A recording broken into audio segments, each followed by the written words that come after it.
సమాధానం చెప్పండి. అడగండి, మీరు అడగండి. 2-3 ప్రశ్నలు ఉన్నాయి, అడగండి. ఇప్పుడు 3 కోట్లు చెక్ ఇచ్చాడా, వాళ్ళు అకౌంట్ లో వేసుకున్నారా లేదా? చెక్ వాళ్ళ చేతికి ఇచ్చారు, అకౌంట్ లో వేసారా లేదా అది ఇంకా తెలియదు. చెక్ వేసారు, చెక్ ఎందుకు తీసుకున్నారు? తీసుకొని అమ్మాయిని వదిలేశారు. అవును, వీళ్ళు రాజేశారు, చెక్ అంటే అమ్మాయిని తీసుకెళ్ళటం కోసం దొంగ చెక్కులు ఇచ్చి క్యాష్ అయితే నిజం చెక్కు. నిజంగా వీళ్ళు మంచోళ్ళు అయితే ఏమండి తప్పు, మేము అమ్మాయిని వదలం, మీరు వెళ్ళిపోండి పంపించాలి.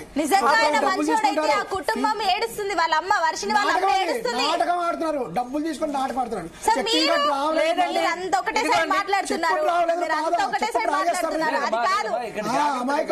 నాకు కూడా అన్న కూతురు ఇలా వదిలేసి వెళ్ళిపోయినప్పుడు వాళ్ళు మళ్ళీ తిరిగి తెప్పించుకోవడం అని చెప్పి చేసినప్పుడు ఈవిడ చెప్తుంది నాకు క్లియర్ గట్టుగా మా నాన్న వాళ్ళు వద్దు, నేను ఆయనతోనే పోతానంటే వాళ్ళు ఏదో వంశోద్ధారకుడు కావాలి, శుభ్రంగా పెళ్లి చేసుకోవాలని ఉంటది కదా ఏ తల్లిదండ్రులకైనా.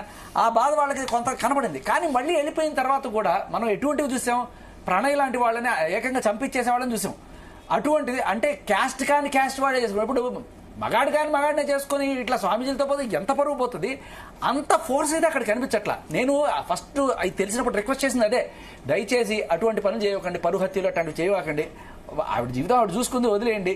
కానీ మీరు ఆవిడకి ఒకటి లేదండి, ఒక్క నిమిషం యమున గారు మాట్లాడండి.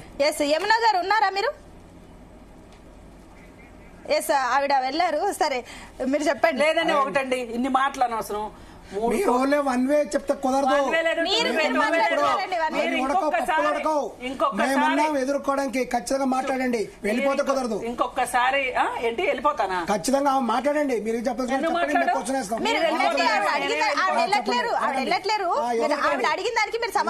ప్రతిదానికి కూడా ఇలాగ ఈ మధ్య చూస్తున్నాం, అంతా వన్ వే అయిపోతుంది. వన్ వేలో అమాయకుల్లాగా చేయడం, ఆమె మహిళా కమిషన్కి వెళ్ళి 9 లక్షలు తీసుకురావడానికి పూజ చేస్తుంది. అసలు 9 లక్షలు ఎక్కడి నుంచి వచ్చినాయి ప్రూఫ్ చూపించమనండి. ప్రతి వాళ్ళు కంప్లైంట్ చేయడం, మహిళా కమిషన్ మొదటి భార్య కంప్లైంట్ చేసింది. ఇప్పుడు మొదటి భార్య అని చెప్పబడే ఆమె, ఈమెకి ఇన్ఫర్మేషన్ తెలిసింది. ఏమని తెలిసిందంటే వీళ్ళకి 3 కోట్లు ఇచ్చాడు చెక్కు, ఇంకా వీళ్ళకి ఐఫోన్ ఇచ్చాడు, చాలా డబ్బులు ఇచ్చాడని తెలిసింది. క్యాష్ కూడా, లిక్విడ్ క్యాష్. మీకెలా తెలిసింది? వాళ్ళ అకౌంట్ లో కూడా వేశారు 3 లక్షలు. వాళ్ళ అన్న అకౌంట్ లో ఉన్నాయి ఇప్పుడు అమౌంట్ 3 కోట్లు, 3 లక్షలు చెక్ ఉన్నాయి. 3 లక్షలు బ్యాంక్ అకౌంట్ లో వేశారు. అర్చని వాళ్ళ బ్రదర్ కి 3 కోట్లు చెక్ ఇచ్చారు. ఇప్పుడు ఫస్ట్ 3 లక్షలు ఇచ్చినప్పుడు అమ్మాయిని తీసుకెళ్లాడు, కొంతకాలం వాళ్ళకి మళ్ళీ వెనక్కి తీసుకొచ్చారు. ఎవరు అది వాళ్ళు చెక్ చేసుకోవాలి.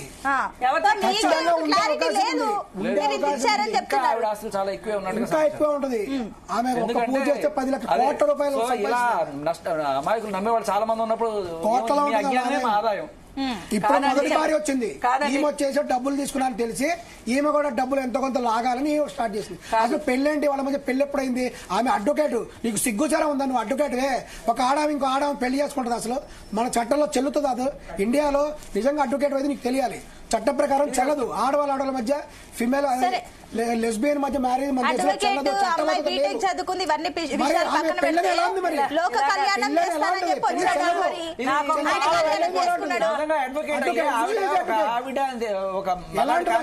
పెళ్లి చేసుకుని ఎలాంటిది ఏం చేసింది? ఆమె ఫస్ట్ సంఘసేవ ఉంటుంది, ఆమెంతా భక్తి పార్వశ్యంలో ఉంటుందంట. మరి భక్తి పార్వశ్యంలో అంటే ముసుగు ఎందుకు కప్పుకున్నావు? ముసుగు తీసి మాట్లాడు, ధైర్యంగా మాట్లాడు. ముసుగు కప్పుకొని ఫేస్ కనపడకుండా దాక్కోవాల్సిన అవసరం ఏంటి? భక్తి పార్వశ్యంలో ఉంటే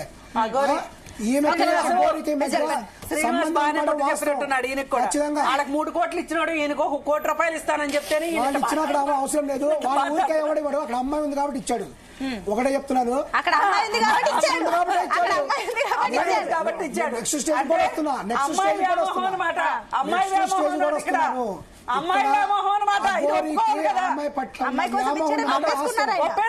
వాస్తవమే, వ్యామోహం ఉంది. తర్వాత 2 రకాల ఉపయోగాలు ఉన్నాయి అతనికి. ఒకటి, ఆమెను ఉపయోగించి పూజలు చేయొచ్చు. నగ్న పూజలు చేయడానికి, కన్యత్వ పూజలు చేయడానికి ఆ అమ్మాయి ఉపయోగపడుతుంది. ఆమె ఇతనికి కంపల్సరీ కావాలి. అందుకనే ఆ అమ్మాయిని తీసుకెళ్లాడు. అతనేమో అఘోరి కూడా చదువు లేకపోతే తెలివి ఉంది. అంటే మీరే అంటారు ఇందాక అమ్మాయి కూడా అంటాడు తెలివి ఉంది అంటారు. మీరు ఒకటి ఫిక్స్ అవ్వండి. అమ్మాయి కూడా తెలివైన వాడా? కన్నింగ్ లేదు, ముదురు పొచ్చి కాదు, కన్నింగ్ లేదు. ఈఎంఐ ముదురు శుభ్రంగా 3 కోట్లు అఘోరి అమ్మాయి కూడా తెలివైన వాడు. మీరు చెప్పండి, మీరే రెడీ చెప్తున్నారు. శుభ్రంగా ఒక విల్లా చూసింది. విల్లా ఈవిడ పేరు మీద రాసేస్తారట. ఈమెన్నిటి రెడీ చేసుకుంది శుభ్రంగా. ఇప్పుడు శ్రీవర్షిని వాళ్ళ బ్రదర్ కి నంబర్ ఉంటే కాల్ చేయండి. 3 కోట్లు చెక్ ఏంటో తేలుతుంది. కనుక్కుంటారండి. ఈ లోపు దాని గురించి వాళ్ళు ట్రై చేస్తుంటారు. ఫోన్ కలవట్లేదంట, బట్ ట్రై చేస్తున్నారు. వాళ్ళ బ్రదర్ వచ్చాక మీరు అన్నదానికి ఒకసారి క్లారిటీ తీసుకున్నారు. వస్తుంది క్లియర్ గా. ఎందులో వస్తుందండి? ఛానల్స్ లో వస్తున్నది. ఛానల్స్ లో మీరు ఇప్పుడు ఇందాక చాలా చెప్పారు, అవన్నీ వాస్తవాలు అయిపోతాయా?